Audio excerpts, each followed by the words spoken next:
Hey everyone, and welcome to another RuneScape live stream here with a bunch of the crew from Jagex. Today we won't be watching me getting overexcited killing my first God Wars Dungeon 2 bosses, but instead we're going to dive into some real meat with some questions straight to the RuneScape leadership from you about all the latest goings on here at the RS team.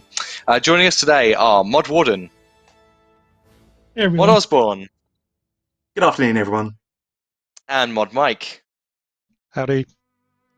So thank you all for joining us. We know we tried to get to this last week, but we're always trying to balance schedules. It's crazy time, especially in lockdown times as well. So thanks for bearing with us. We got all your questions that we gathered from last time out, and we have the new ones from the last couple of days. And a big shout out to everyone involved in helping gather those questions in the community as well. We really appreciate you. So a couple of announcements just before we get into the good stuff. So firstly, if you are one of our iOS closed beta participants, if you didn't catch the news yesterday, please be aware that the iOS closed beta will be closing on June 1st. This is like one of those final necessary steps we need to take just before we get to launch. It's going to help us be ready for the big day. And we just want to say a big thank you to anyone who participated. You massively helped us kind of bring RuneScape to mobile, and we're really excited for summer.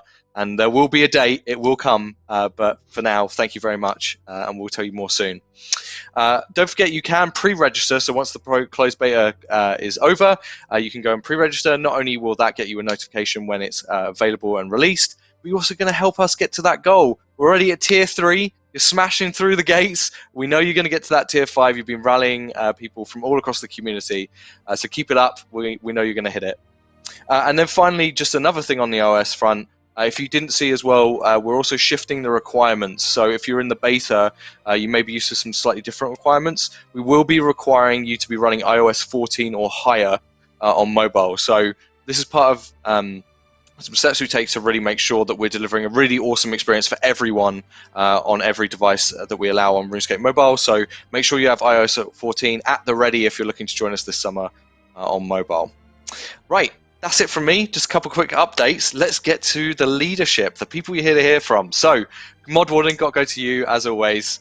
Welcome. It's been a while actually, hasn't it, since we've had you on stream? Feels like it's been, yeah, it has been a while.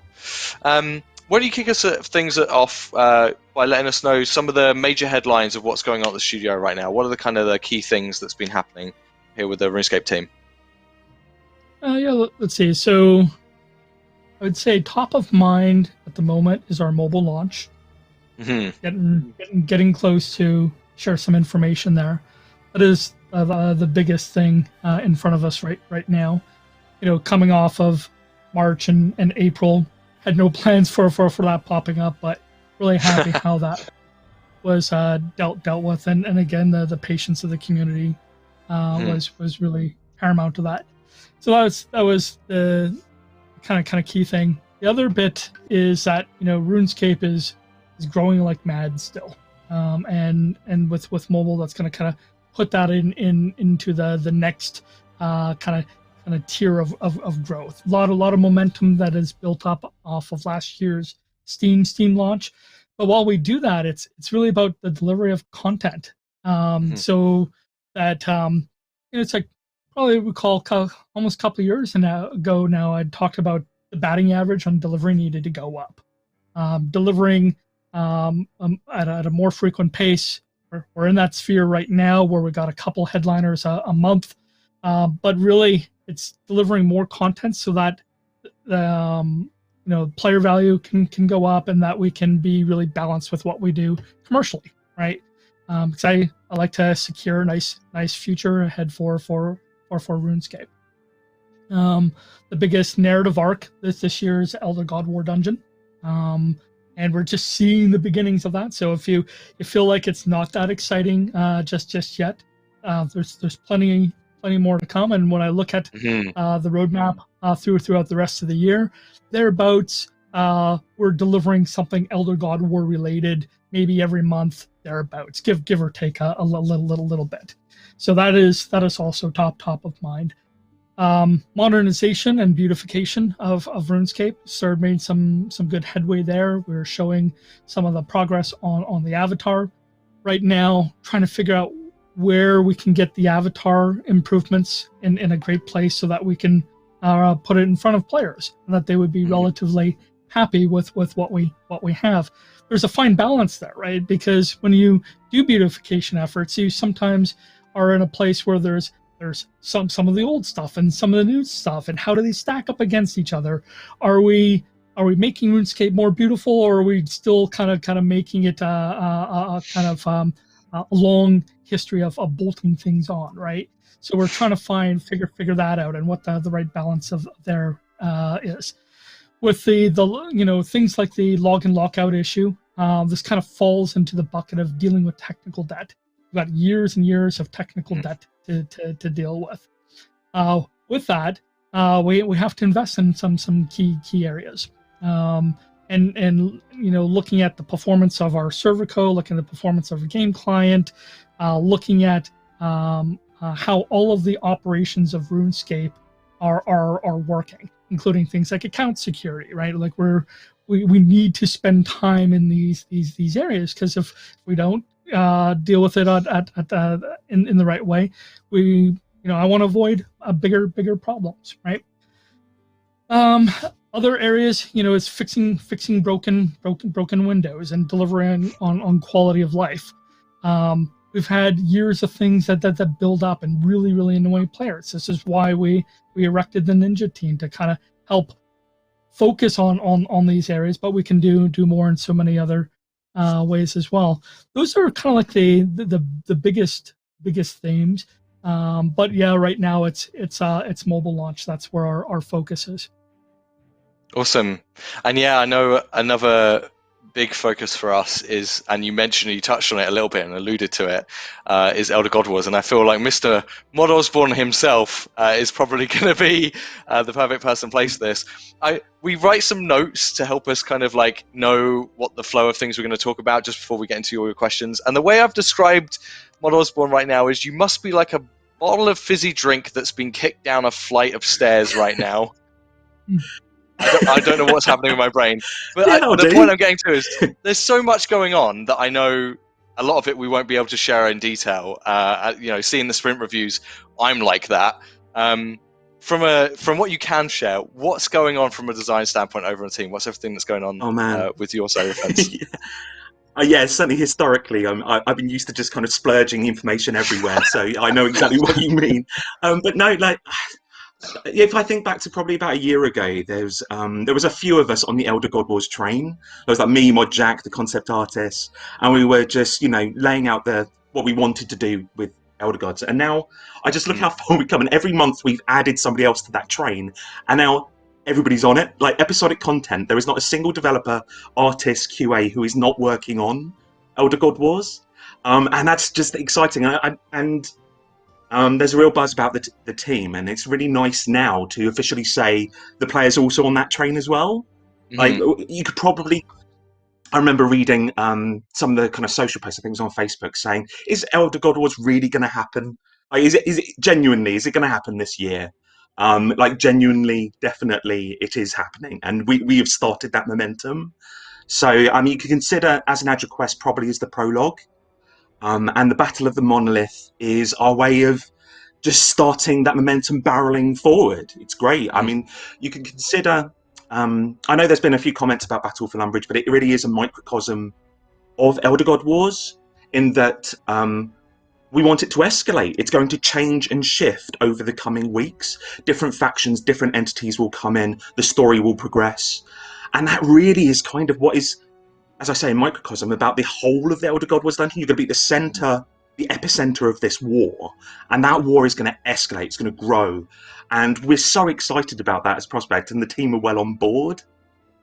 So I think that one of the things I'm most excited about from a team perspective is that they completely bought into what we're trying to do with it.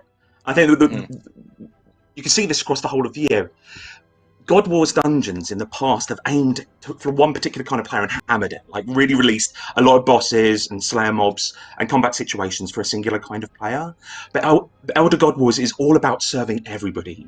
Like there's ways of participating in this war regardless of who you are. It doesn't matter if you're a trash trash mob fighter, or a new boss fighter, or a high level mob, boss fighter, or a skiller, or a quester. There is something in this entire experience for you to come into, and that's kind of what we've had across the whole of the year. We've had divination updates and questing updates and things like that, and I think that we're feeling a bit more confident and bolder that we can deliver something that everybody has a kind of path into, rather than hammering with multiple bosses that players probably will only pick up on one of them. They'll keep and optimize on only one of them. So that's given kind of real clarity to the team, and they're loving owning the little elements of the Elder God Wars. And I'm loving how they're kind of stepping up to that. But also equally, the team are like all working on the same canvas, and that's kind of awesome. They're each taking a little bit of the bigger picture and making sure their little portion of it is great, but also working together to make sure it all joins up. So hopefully people will start seeing that and feeling that as we move on, because as Warden has said, it's going to be beat after beat. It's going to be month after month. This is going to escalate. It's going to get bigger. It's going to pay off. And I can't wait for players to get in on that experience. And we're really hoping we'll surprise and delight them as we go on. Yeah, I've been doing a little dance in the sprint reviews, seeing what's coming up, and they said seeing the full force of the team being thrown at this thing. Ooh, I'm excited. But we'll let the players. I don't want to sit here like a little hype machine and teasing everybody. I know, so probably overhyping a bit. No, we'll see. But I'm personally very excited. So just before we get onto your questions, we are going to go into your questions. We have some hot topics definitely that we're going to be addressing as well within those questions. We just like to kick off the show, if you haven't joined us before, just with a little statement for everyone, and that leaves the one and only Mod Mike. So Mod Mike, you've been working across the team on a whole variety of stuff. Like if Mod Osborne's a fizzy bottle, you're a butter on bread. I'm trying to find an analogy that will work, but my point is you're across a lot of things. To what you're going to come up with here, Lynn. Brilliant. I didn't write anything in the notes for this one, so there you go. That's on me. But I know you've been working on a ton of things and been a part of a lot of things. So what's been going on with the teams you're working on? What's really kind of your focus? Yeah, it's been a crazy few months, obviously, with some of the things that have been going on, and we've been jumping around on all sorts of projects, just trying to keep things focused, keep on, eyes on exactly what we want to do. All the stuff that we said we wanted to deliver this year, it all goes back to this year. It's the 20th anniversary, right? It's one of the biggest sort of momentous occasions for RuneScape. So we've had a lot of things, that we wanted to achieve, make sure we do a solid job getting mobile out. We're in the last sort of phases of that. And just to talk about that a little bit, this is such a labour of love. I can't remember, we were chatting to some journalists about it the other day, and they were asking, how long have you, when did you really start this project? And we were looking back at some of the, the early prototypes, and it goes right back to like 2016, so sort of, 5 years ago. And, we've had people really pushing to get this project off the ground. It goes right back to when we had the first bunch of players that came into the Jagex HQ in Cambridge, and we showed them that first prototype, which I think was sort of early 2017, and then that was the year we took it to Runefest, and players got their hands on it for the first time, and I remember at that Runefest it was just really amazing, and that's when we sort of first thought, wow, we've really got to do this now. Since then, the team have really worked hard on improving everything about it, from the way it plays, the kind of reactiveness and responsiveness of the controls, the UI, lots of experimentation, lots of feedback, and all the people that have helped with that, with the beta and the early access program. So just big thank you to everybody that's helped out. We're really at the in the last sort of stages of it now, where it's we go through a series of like milestones, and the last one is about fix the last couple of bugs that we might find, polish things up, any last tweaks to the UI, final touches on the tutorial, just putting that last little bit on the statue of Mayor Davin in the new village, things like that. So yeah, it's really cool. The response to the pre-registration campaign's been awesome as well. So we've had loads of people having the pre-install. I think we're well over 1 million. We've got really good support coming from Google and Apple as well. I don't know if people saw yesterday, we were featured on the App Store in the Today section, and that was all over the world. 26 countries as well, right? Yeah, just amazing. So they've been a really great help, and I think we're about to unlock the next reward in that pre-reg series. So the Scales, who's the really cool, cute animated pet. So yeah, that's all. That's all been really, really hard work for the team, and they've done a great job. And very much looking forward to that launching, which is very soon. And I think there's going to be some announcements sort of imminently about the exact dates and stuff like that. We've had lots of focus on obviously some of the technical problems that we encountered with the lockout, and really delighted to say we finally got the last sort of few players that where we had sort of extended periods of not being able to access the game. Everyone's now back in and restored. We're working through the last cases where people just might have some items that we need to get back, or some other issues that they've encountered. But on the whole, that's gone really, really well. So really happy there.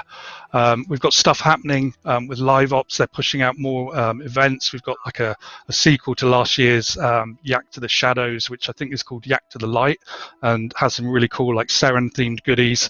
So those are the Elven Persuasion. There's some really nice stuff there I think you'll love. And we've got some other things they're working on. I'm allowed to announce this, but the beach is coming back. We all love the beach. A bit of you just did skilling. Oh yeah, okay. Sandcastles and fun there. So yeah, that's coming soon over the summer as well. What else is going on? Ninja Team. Yeah, the ninjas have been really. They've been absolute heroes helping us with the some of the stuff in the lockout, like the Guardian's Gift and the the wishes system that went out this week. So they took on the challenge to get that done and delivered. So great job from those guys. They will be getting back to the normal. Is it normal or the stealthy ninja stuff? With the ninja strikes. I'm not. Mod Kaleo has sworn me to secrecy about what the next ones are, so I'm not going to spoiler any of them, but they will be resuming very, very soon. I think that's it. Yeah, loads going on. Yeah, and I know part of the...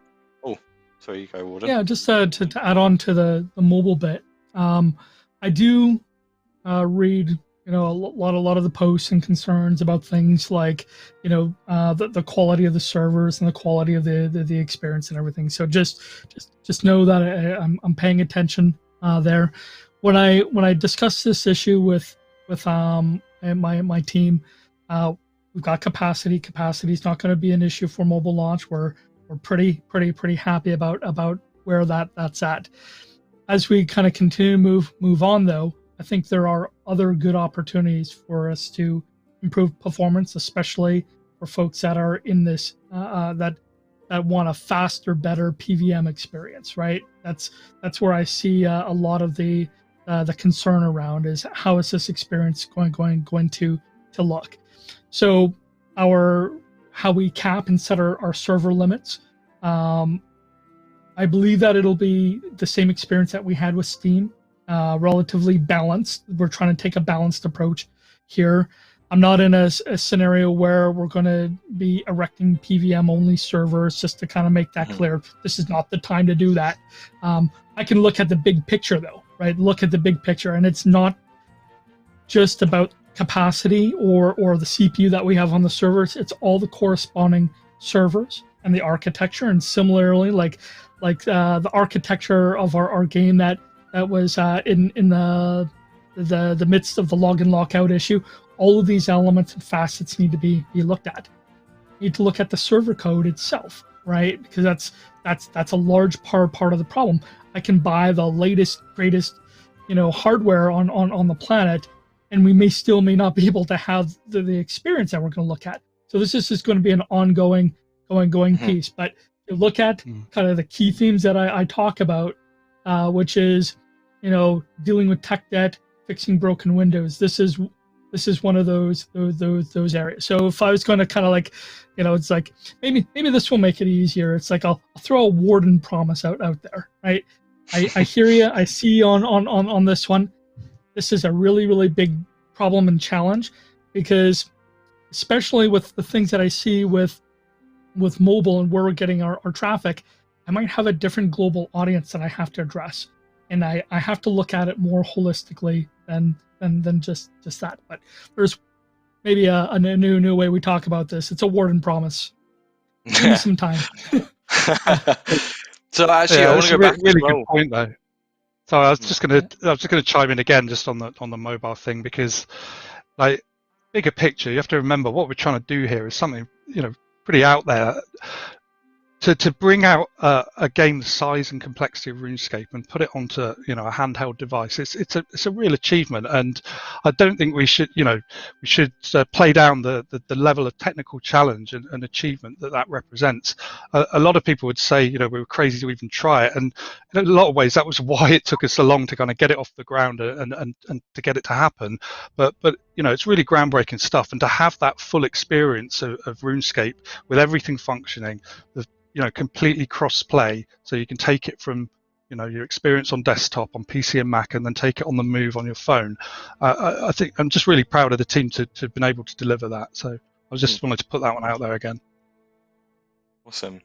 Yeah, lots of big updates. I know people always love to hear about the tech side of things as well from us. So you got a Warden promise there. I actually want to touch on one thing that I remember hearing, and I remember you said you wanted to talk about today, Mike. Just before we get onto onto your questions and chat. Also, if you have questions, please do drop them in the chat, because we're going to be gathering them up and putting them in our note document as they go. And we have a whole host of ones we already have to get through. So. But I hear there's some changes coming. We've been looking at doing been examining a lot of our premium options and kind of things that we do with our offerings, and we've made a bunch of stuff go free. And I hear there's something else in the pipeline coming up. It doesn't have a date yet. Details not there, but that we want to talk about. So there's still lots of work going on, particularly with the live ops team. It goes back to the conversations we've been having about Treasure Hunter and stuff like that for quite a long time now. We've been trying to streamline that whole part of the game, take away some of the bits that cause friction. So you've seen more recently things like the wealth evaluator becoming free. Earlier in the year we had other things that used to be part of what we'd asked for payment for that we don't any longer. One of the things we've been looking at is the Hearts of Ice mechanic, which is something that you use to block out some of the content you can get from Treasure Hunter that you might not need or particularly want. I think we've been looking at this for quite a while, as I said, and we want to change that. We think the right way to go is to focus more on the oddments and the store there, so you can get more things through the oddment store, bring back some of the old stuff that's been that's not available anymore perhaps, and that currency seems to make more sense to use in a positive way. So similar to what we did with rare item tokens, we're planning to phase out Hearts of Ice. We will replace any currency any amount of Hearts of Ice that you've got in your accounts with an appropriate amount of oddments, and we'll make that change and tell everybody about it with enough advance notice that hopefully that will make sense. I think that's one thing where we didn't from last time. So the learning from last time is good thing to do. We failed to give the players some advance notice on what was changing and happening. So carrying that forward onto the next element. But I like where it's going, right? Like we're evaluating the big picture of everything. Stop doing the things that aren't as balanced or as or fair, and then just make it happen. Sorry, it's like we've said in the past as well. It's an ongoing process. We're still going to be experimenting with different mechanics to find things that work well, resonate well with players. So there's going to be more things happening there. It's kind of taken less of a priority over the last few months, where I've been finishing mobile and some of the other things that have been going on in this year, but you will see more happening in that area. So give us your feedback, let us know what you think. That'd be really helpful. Yeah, and on the subject of notice, what we're going to do is once the team have kind of got their final direction and they know the date and everything, we're going to put a post out, and that will give you the opportunity to make sure that, like last time, I know many of you felt blindsided. We want to give you time to use those Hearts of Ice or wait for the conversion or just give us your feedback. So just stand by. There will be a firm detail. We're not just going to drop the details here on the stream. We just wanted to let you know. Okay, that's it. Right, we're going to move on. We always like to open with like everyone kind of giving you updates. So let's get on to the questions. We have a lot. And I think the first one, I think it'd be remiss to not come on the stream without talking about the Elite Dungeon bans that went on. So for anyone who doesn't have context, we fixed, I believe it was in April. Everything's a blur this year after the lockout, but I believe in April we delivered a fix for the Elite Dungeon exploit. We kind of plugged that gap. And then obviously we said we're going to follow up with action, and we did that last week. And so there's been a lot of questions about, why did we take the action we did, what sort of stuff. And Model One, I know this is something you really wanted to talk about today. So do you want to just give people a bit of insight into everything? Yeah, well, it's like, when these things pop up, right? It's like, I try not to have subjects that we're not afraid to talk about, right? It's like, we had this issue. Looked like it was out there for quite a while, and then we addressed it, and then we put out the consequences for people that exploit it, right? And then the feedback from the player community was it didn't land very well, right? So totally hear the concerns about the abuse and how it might set precedents for other things. And it's something that we're just really taking on board, and we think about this moving forward. I want to kind of share a few thoughts about moving forward, right? So first off, your account's precious, right? Everything that you do takes a long time for you to earn the things all in the right way, right? And then over that too, that the kind of permanent bans are something that we also take very seriously, and so we kind of need to kind of recognize the message that we have around abuse, and we got to relook at this message. And while doing that, it's like, okay, we still have this issue that we had in front of us. So the way I looked at this was that the numbers were relatively low. We said that they were low hundreds of impact. Okay, great. But we also understand that there's concern that this might encourage some sort of behavior that we don't want in the community. So all of this was done within our existing policies, and we had a portion of it that was permaban, another portion of it that had 2-week bans, and from that point of view, we were comfortable with that being the right decision. Now, I'm just taking a step back. Remember, I've been in the company 20, 21, 22 months. I can't have all my eyes on all the areas at the right time, and all the great things I want to fix and change for you all. But I think it's time that we look at the player policy moving forward, and because even if our decision was based on how we handled it, I don't think the policy itself is in the right place. In fact, actually, I'd say that it's probably a terrible player experience in that regard. So this is going to be, you guys are going to love this, another Warden promise. I'll try not to make too many of these because I got to manage my time too, right? But I want to look at a meaningful change on how we can make this area better, how we operate. I've been here. We've had a few of these crop up. Sometimes it lands well, sometimes it doesn't. And the weird thing about precedence is that your precedence is only as good as the lens that it's held through. And we probably have too much of a blanket way of handling the same thing through all levels of how to handle things.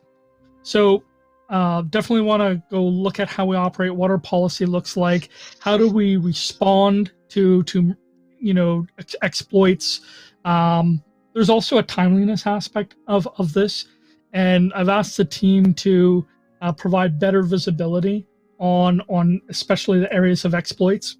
And in this case here, as soon as I knew about the ED3 issue, went back to the production team, talked to the product team as well, and said, we need to pay attention to this. How quickly can we get it out? We did some research, and it was like, oh geez, this is actually a really big fix, right? And this is where we put Mod Orion on it, and on top of that we had the login lockout, and so that kind of put a damper on timing. But I need to be able to see these things from more of a macro view, and they get more visibility in our day-to-day. Yeah, players will tell us about them as well. I'm watching out for that. But we need to look at this more holistically and end-to-end, and just give me some time. I believe that we need some changes. I personally don't know when the last time we updated the policy. I'm going to have to dig into that one as well. But we've got a bunch of ideas on the table, and we'll look at getting you an update later this year. So Warden Promise number 2, I'm going to come back to you with an update on our player banning policy, provide some context around different scenarios. I think we got to run a bunch of different kind of scenarios on the table to see how well they hold up. But I'll get the community an update. So yeah. Awesome. As you mentioned, it's all about forward looking, right? And I think as well from a community side, joining about a year ago, actually, I'm just coming up to my first year. Wow, God, time flies. We're also looking at, for example, that issue was around for such a long time. How do we as a community team, be on top of these things as they emerge? How do we make clear communications? How do we have a policy that's clearly communicating what to expect? There's a bunch of things we want to do as well to support that, and we'll be working with Warden to basically make sure that we can send out those clear messages, be on top of things, and shut things down very quickly, rather than kind of having this ambiguity, for example, with what happened with this one where it was in the game for quite some time and there was no comment made on it, all that sort of stuff. So we're going to be working as well to help support that. I think a key to that is visibility, right? So the relationship that I have with all the community managers, and you have another one joining your team very, very, very shortly, is that we can bubble these up relatively quickly. Have to put priority on them as they bubble up so they don't fester. I think the problem that I personally didn't like with the ED3 issue itself was I believe it just festered way too long, right? And I'm trying to have my eyes on all things RuneScape, but it's very, very difficult. But I can do better there. Cool. I've got another one here that I know people have been asking about. Mon Osborne, I'm going to come to you for this one, I think. There was I think a few weeks back now, people mentioned what was going on with Scorpions and Sophanem. It's been something that's been mentioned here and there and kind of became more on our radar. I think it's about 3-4 weeks ago now. What's the latest on that? What's the plans for the Scorpions and Sophanem? Yeah, I'm happy to comment on that. Yeah, so the team absolutely jumped on it. So we've got 2 fixes on the way. One of those fixes will kind of prevent players from using the feather trick to own the spawns, which is obviously making kind of Slayer tasks an absolute nightmare at the moment. But we'll also got a second fix, which is adjusting the drop rates. So anybody who's trying to encourage anyone farming drops to take on the tougher, higher level Scorpions, which should leave the lower level Scorpions more available for those just looking to complete their Slayer task. Those 2 fixes are in QA at the moment, so I can't give you a definite ETA, but it's imminent. Brilliant. Cool. Another question for you, I think, from TKF 530. What happened with the abyssal demon creatures that were mentioned? Oh, I love those. Mod Shogun's abyssal creatures. Yes. So what we have at the moment is the episodic content team are taut as a drum doing Elder God Wars dungeon stuff. Like everything that we are doing at the moment is really kind of progressing that. I mean, we've got a little bit of kind of 20th anniversary questing on the side, but the problem has been that the abyss themes and abyssal creatures haven't really contributed. We couldn't find a way of crowbarring them in there. It wouldn't have been flush with Elder God Wars. So they're currently sitting with our lead artists who are giving some art feedback. But as soon as our production team says that we got ready and we're ready, we've got room for it, then we'll plow ahead. But unfortunately, I can't give any really satisfying good news on it, I'm afraid. Cool. Why did Azzanadra's quest not require desperate measures? Oh man, we had so many conversations about this. It was really on a blade edge. It really was. Ultimately, we knew that we were going to go on this journey through Elder God Wars, right? And we wanted to bring as many people on that journey as possible. Elder God Wars is primarily a combat experience, but we wanted to soak it in story. So the question was then, do we expect players to have played through a number of other quests to comprehend what Elder God Wars Dungeon is doing? And we made the decision that this is so big, and so, as I was talking about before, that it's almost agnostic. We want everybody to get involved with it. It's all kinds of players. Do we want to throw those story boundaries, make it very cliquey to get into Elder God Wars or to understand it? And we didn't want to. So what we're looking to do is when we have these big narrative arcs like we have here, we do a soft reset. We recommend the quests and stories that you should understand before you get in there. And we're certainly not allergic to having high story requirements and high skill requirements for content. They'll just come towards the end of the arc, at the end of these stories that we're telling. It's not as if everything will be low level or novice or these things. And also we want to make sure that players, these quests and stories that we're telling are immediately understandable when you first get into it. It's kind of the whole comics thing. Comics has this problem as well. We want it to feel like we're starting with #1 Amazing Spider-Man and it's not starting with 176 Amazing Spider-Man, Characters are still the same, the world is still the same, but we've just done a little bit of a job to onboard you. I will say as well, if you didn't catch it, I believe it's in our Battle of the Monolith coming soon post. We also hinted at some requirements coming up. They're decently high level, some 74s and 75s. And if you are still kind of building up your skill set or you're on an alt and you're building that alt up to be able to do some stuff coming down the pipe, go check out that post because there's some increased requirements coming for some stuff that's coming next that we want to give you a heads up on. So just bear in mind that as well. XXC Sopper is asking about, a common topic we hear in our community is, is magic too weak? Is range too strong? There's a lot of conversation about the combat triangle of the current balance. Anything you want to say there at all? Sorry, it's a risk of being the Dave show. There are a couple of balancing models you can do for a game. You probably played lots of other games, and you know how it's done. So you can artificially push up certain combat styles or aspects of your combat meta, and you could keep them constantly trying to balance your plates, trying and doing that at all times. But I don't subscribe to that model. I think that the more exciting model really is to let it ebb and flow with the updates that you put in. So we've got Elder God Wars coming. We know that we have combat content coming, and we know full well that magic is sitting lower, for example, than a number of the other styles, and that gives us an opportunity to try pushing it up for a bit. Maybe that means that magic will become far superior for a period, and that's fine. This kind of ebb and flow and playing that with the updates and letting players find the optimal play rather than artificially creating it, I've always found to be a better experience. That's what we've opted for. All the panic buy comments in the chat. Rather Be Elsewhere asks, why are you closing the iOS beta ahead of the public release? What's the reason behind that?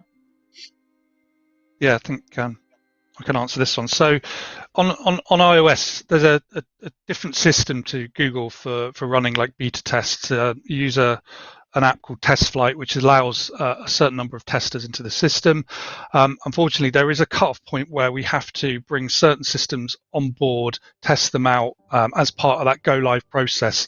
So there's a short period where we just need to switch off the TestFlight access, get those final checks and balances in place, and then we can open it up to everybody with the right Apple devices. So it's good news in that it means that very shortly we're going to have the full iOS version available worldwide.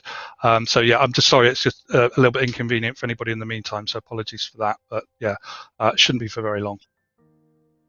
Another couple of topics coming up here. Go back to the Dave show probably just for a little bit. Neo Zuine's asking, any updates on the grimoire pages for the Lost Grove? I mean, thank you so much for sending this question, because when I started investigating this, it's a job that sits with episodic content. That's on their backlog, but it's been kind of locked behind an inability to have somebody to test it. But thank you for highlighting it to me. We've moved that over to the Ninja team. So the Ninja team are looking about whether or not they can kind of accommodate it in some way. So let's get that out to you as we can, because the dev work has been done. Awesome. Was V3 asks, with how positive the feedback has been on free dev weeks, are there any thoughts on reworking dev costs to fit RuneScape as it stands today? Yeah, the question's really well worded, because I think we're under no illusions that the success of Combat Week has largely been around the fact that it's so satisfying to not have to worry about death. And obviously that's built on a problem, and the problem is that our death mechanics, the punishment for death, is quite steep. It's very steep. And that hits certain players. Like if you're a high-level player, you're worried about bringing anything high level. If you're a low-level player, it puts fear into doing any kind of bossing. So yeah, what has happened at the moment is that our combat council has pitched a design. They're prototyping things at the moment. That's really kind of bubbled up to have our attention, and we're in the process of, and it is a very early process of just deciding what we do with that, whether or not that goes on the schedule. There are a few things to decide there, but certainly in the short term, we've got combat content coming, right? We've got things that would benefit from free death weeks and free death kind of periods. So we're absolutely looking to bring that in and apply that to Elder God Wars. So yeah, that will be coming. Yeah, I think we caught up on it earlier, and there are some plans to bring those things back in with some of the new combat encounters. So yeah, hopefully that will be what people are after there. Yeah, just remove the fear. Like, you could just jump in and practice, right? And that's great. Yeah. We can have a lot of new players as well. We want people not to be put off by things that seem, because it seems too high level or too inaccessible. We want people to try stuff out. So there's going to be things that come out that hopefully help with that. But yeah, it's a really good idea. Well, yeah, I mean, I loved Combat Week. That's when I got hands-on with the Rex Matriarchs and kind of got a feel for some bossing, and now I'm in God Wars Dungeons, so it works. Are there, when will the black icon and black areas graphical bug be resolved? So just to add some more context to the wording that's been asked here, we know some of you have been experiencing an issue where basically you're kind of seeing basically parts of the game world not rendering or rendering incorrectly. Do we have any update on that right now? Yeah, I can give an update here. This speaks to a little bit what Mod Warden was saying about visibility on these things, and when we find out about it, we need to prioritize it and take these things seriously, because it was really ruining the game experience for some players. I know it was relatively kind of niche, depends on the hardware. There is a fix that's in place going through QA. It's going to be coming out very, very soon, so that has been dealt with and it will be resolved literally within the it's the next game weeks. engine update, isn't it? I think we gave an update last week on it, so yeah, just know it is coming, everybody, and just thank you for bearing with it. It's just wanted to raise it again so you knew it was still on our radar. Rory Sykes asks, are you still planning to reopen the Ninja Dojo? Yeah, I don't know if this is one for me or you, Mod Hooli, but it's certainly from my perspective. It's the team are of the opinion that they will reopen it when they feel like there's been diminishing returns on the fixes, which makes a lot of sense, right?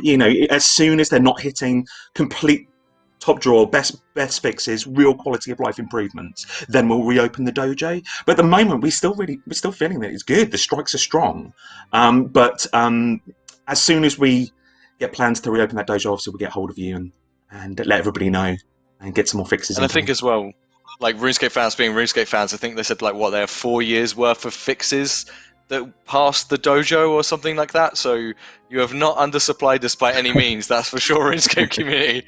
And also I think, hopefully you will agree hearing this, but Mod Warner, kind of to hand to you, we kind of do an on-the-fly Ninja thing now, where Ninja actually help deliver a lot of the fixes that the community raises.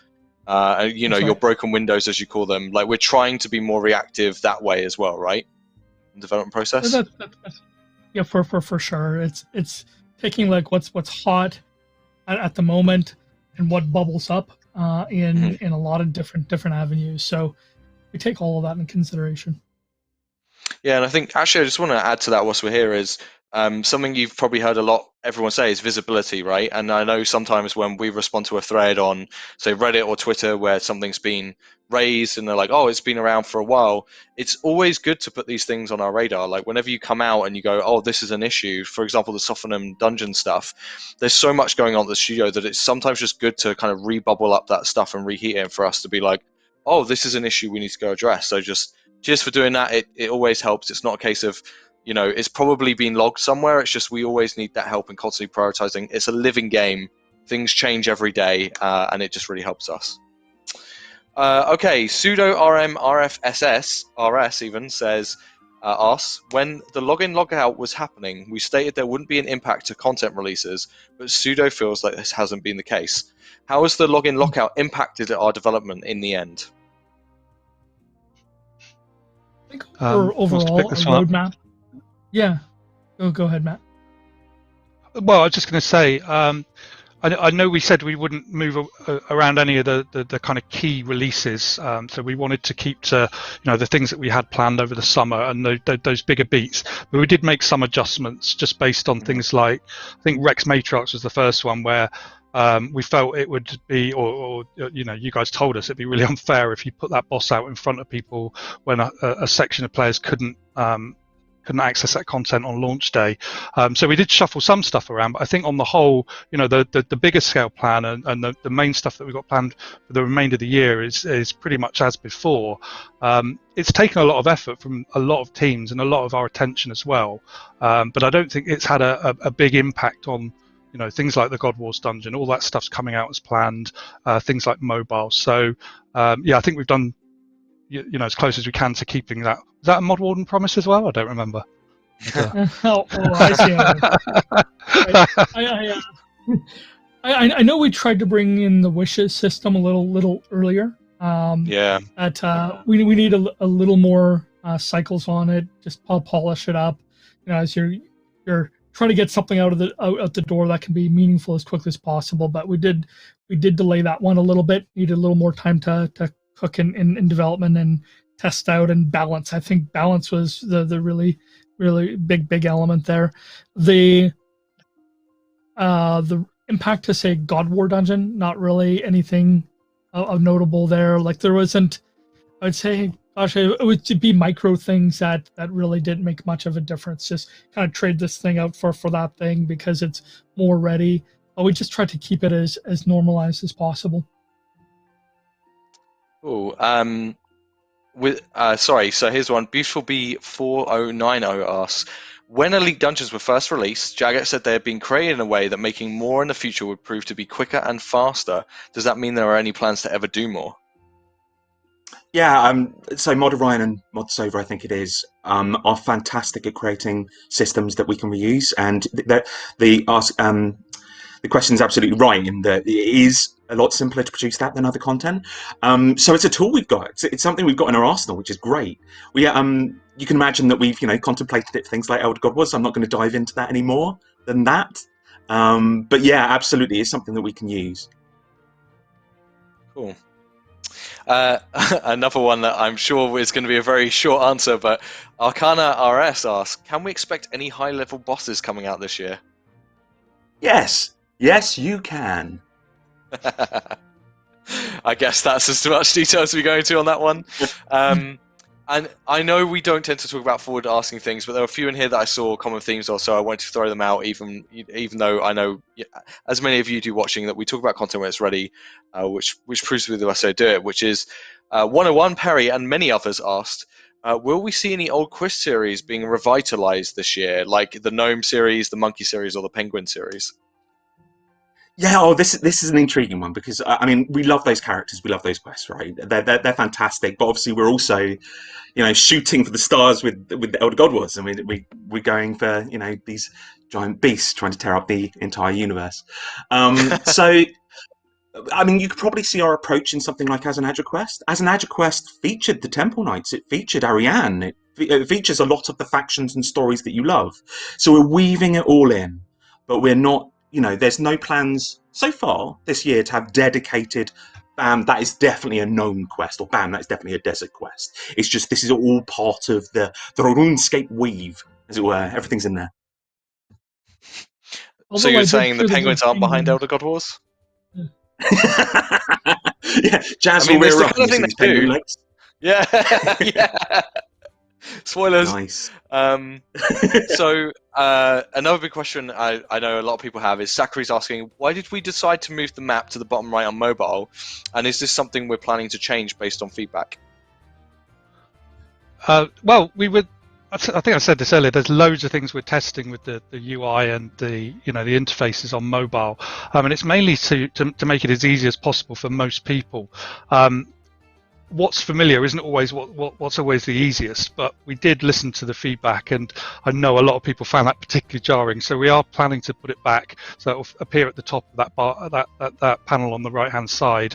I think we've just done some research, and we wanted it to be near to where your thumb just fell over the screen, because a lot of players use it to navigate, and they were using, in the testing we were doing, we were seeing that. So, but yeah, we heard that one loud and clear. So that will be making its way back to the top of the screen fairly shortly. And also on mobile, Moonman75 asked, you keep mentioning mobile is taking a lot of engine and technical resources. Once mobile releases, will there be more focus on overall client work or a mix of both? We've got the team set up right now.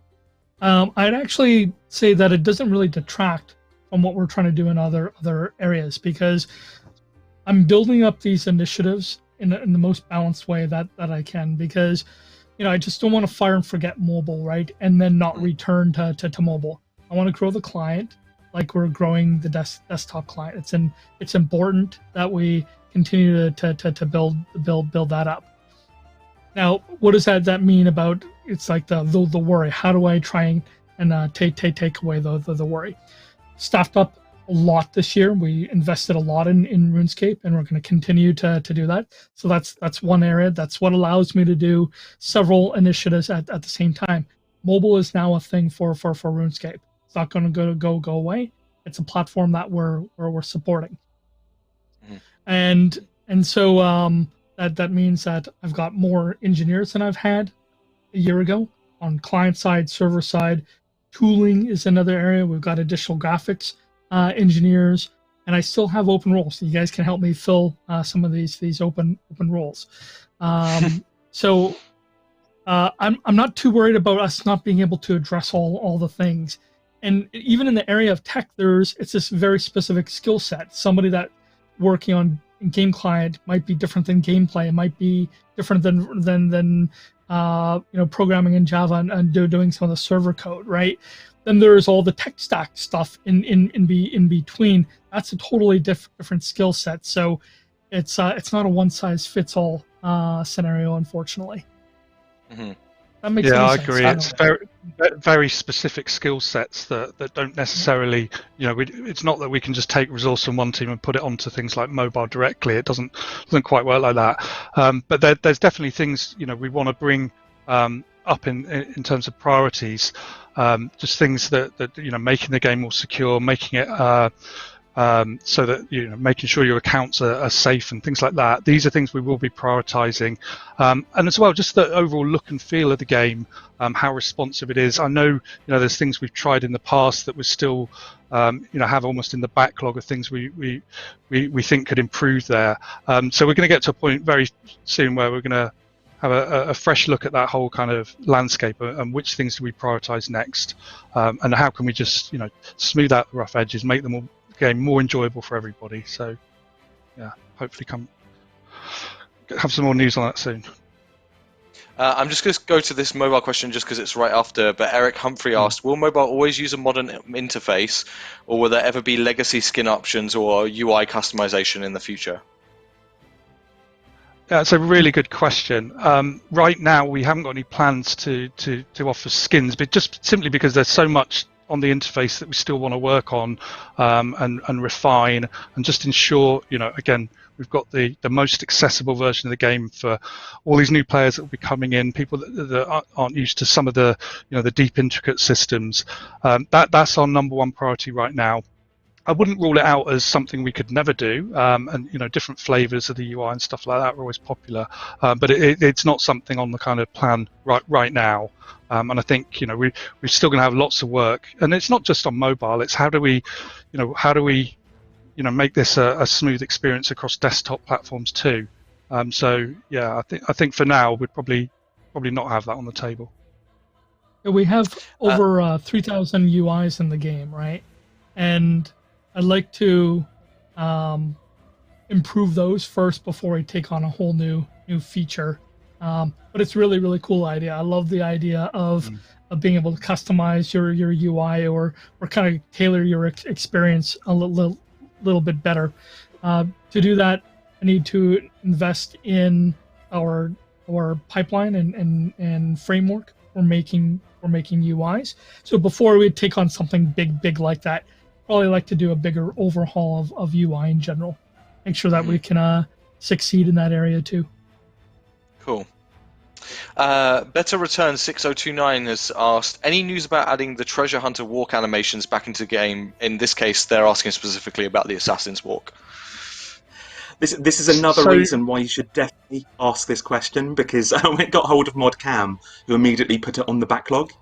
Whether or not he can address it, whether or not the team can address it in the short term is still up for debate, obviously. But yeah, absolutely loves the idea, and we'd love to do it. So was this one? I thought this was a Solomon store. Are we talking about the walk override of the assassin? Mm-hmm. Was that from Treasure Hunter? But they're not available right now. So it's about making those available again and in the right form. And where we put them, oddments or that kind of thing. Yeah. Okay, sorry, I'm with you. I think this is where things like the oddment store would be a really good place for it, and we can look at some of that content. But those walk overrides, I think, I'd love to see some more of those, just more available, especially some of the things we've got planned. So, oh man, we're just gonna have the happy walk everywhere, aren't we? That was one of my favourites. Yeah, the guy rocking back and forwards. So. DA Nuppel is asking, do we have any news on the experimental technical updates mentioned in Runefest 2019, such as long-distance pathing and high tick rate combat? Yeah, this speaks to what we were talking about a few minutes ago, doesn't it? It's the stuff about the responsiveness and the feel of the game. These were very experimental things that we were trying out. I don't think we saw a route right then to directly get it into the game at that point, because it tapped into a lot of areas that became quite complex. Some of the timing, the core timing systems in the game and things like that. So very much kind of R&D and early experimentation. They're not things that we would completely rule out or write off, but again, they need to be evaluated. We need to see where they fit in the plan, and we'll be giving that a lot of thought. So yeah, thanks again for raising it. It's a really good reminder. For me, it's a little more than just some thought here. It's like when we talk about modernization of the game, what we're really saying here is that we want the game to feel responsive and modern through that way, and we want it to look modern, and we want it to look great. So as we were looking at the high tick rate combat, it surfaced other problems that we needed to solve as well. That's a good thing. That's what prototyping work is. So in this kind of same vein of, server performance are these other things that we need to be able to address. It's a much bigger problem, and probably I don't have the right people on the stream with me today to talk to it. So. Perfect. Sorry, I was just replying to Ignore List, who was saying we'll get on the clan leader forum applications. We see the comment, we'll get it. Also, people asking, I was going to leave it for the end of the stream. People asking about if you were banned in Elite Dungeons and you don't believe you have. There's an active conversation going on internally at the studio. If we have anything to share, we'll let you know. But I don't have anything I can say right now on that. Just know that we see your comments. We're looking into it. Okay, DA Nuppel also asked, do you have any plans for a name purge with the upcoming release on mobile? I don't believe so. No, there's nothing. Again, there's nothing in the plan right now. Is it something that people think that we would need to do? Are people having problems getting names now, or? Yeah, I don't know. I think people are just interested because they want to get certain good names. Is all it is. Yeah. Lots of yeses. Yeah. One saying no more name purchases. Yes. Not really. No. Yes. Seems like more yeses than nos. Okay. Interesting. Yeah. But we haven't got anything in the plan immediately, but we'll definitely take that on board and have a look at it. Do you have Dallas is asking, do you have any plans to update player-owned house visuals in the current roadmap? Oh, this is the whole fantasy football budget question. Like, you've got a certain amount of cash, where do you spend it? It's the player avatar is a huge graphical endeavor, right? That's a massive graphical piece. Would you prefer, or would you want to swap that out for a player-owned house graphical rework? Because it is really of a similar size, just because of the amount of things you can swap out, just how high our quality bar is nowadays, what we expect. So, I mean, we've opted for the player avatar just because we think that that's going to have so much more impact. on the game. It's the center of everything you do. But that's not to say that, man, I'd loved for that house to look less like, it's made out of cardboard. It'd be lovely. Kittil, Sarah, I'd agree. Sorry, I was just going to say, again, in terms of modernisation, improving the look of the game, it's it's a long journey, and we're going to tackle things that in the past maybe we've gone after the easier things first. We're not doing it like that. We're doing it by the things that we think are the most impactful. But yeah, we know the player-owned house definitely needs a bit of a lick of paint. Yeah, so. As someone who's been very close to the player avatar project, I can say it's nothing about that has been easy. The amount of challenges that team's overcome is unbelievable. So it's not been a long, hard project, and they've done an amazing job. Can't wait to see it out there. Got some people asking. I'll ask it because chat's asking about, because we mentioned player-owned houses. Construction rework? Question mark. It's kind of the same thing, isn't it? Yeah. Go on, Mike. Can we do it, please? Well, should we have? Is it on the list? Is it on the short list? I know it's been there. So I think it's definitely something we're aware of as being a perpetually requested thing. That's for sure, isn't it? This is, and we've obviously talked about it ad nauseum. Just the size of the job, but also how much it would bring to the game and how much we'd love it. So it's just finding the right time. And that's where it's not that we haven't taken it seriously. We've had some really good proposals and pitches put forward by the team quite recently as well of how we could really go to town on that, and just make the game just more so you can feel more at home there, literally. So again, it's something we've discussed at length and we'll continue to do so. Yeah, and then we also looked at we did the construction contract stuff last year as well, which was our part monthly update, sneak in a better way to do it, which is how I got my 99 actually. Thanks to that construction outfit. Yeah. Cheers for that. Yeah, but it's a successful band-aid, but it's still a band-aid. So there is still this kind of problem that's at the heart of construction. Yeah, I'd love to handle. Exactly. Yeah. Yeah. Kittil Saren asks, this came from Facebook actually. Are we considering any more updates for free-to-play players right now? Yeah, absolutely. I mean, obviously there are a number of bigger projects that really does benefit free-to-play. So we've got mobile, we've got the player avatar rework, we've got a number of events that you already know about. Mike's announced the beach. You got things like Battle of the Monolith. The free-to-play are still going to be. We're still going to make content for free-to-play, but we haven't got anything that we can announce right now that is kind of boom. There you go, free-to-play. There's something hefty for you to work through. Just know that yes, absolutely. This year, like Iron Men, like members, like free-to-play, we're gonna be delivering stuff to you. I am just aware we've somehow just blast past 6. I'm going to get a few more questions in, and then we'll wrap it up. So, a couple things. Happy to answer them. Awesome. So Charles is asking, can you bring more cosmetics from past Yak Tracks into the oddment store, like Spooky Blindfold, please? Yes, definitely. I think that's one of the reasons we want to revamp the oddment store and just put a little bit more focus there and use it for that kind of purpose. So I think there's already plans that's happening. So you should see that pretty soon. Cool.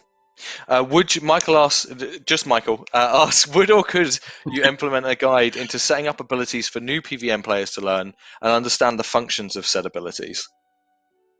Yeah, I mean, that's a cracking idea. I mean, obviously, got a number of things on our plate we'll be working on, and I think one of the things we've got to keep in mind is that there are players who do fantastic guides. I mean, I was just watching one by Protox very recently. There are people who are brilliant at doing these onboarding videos.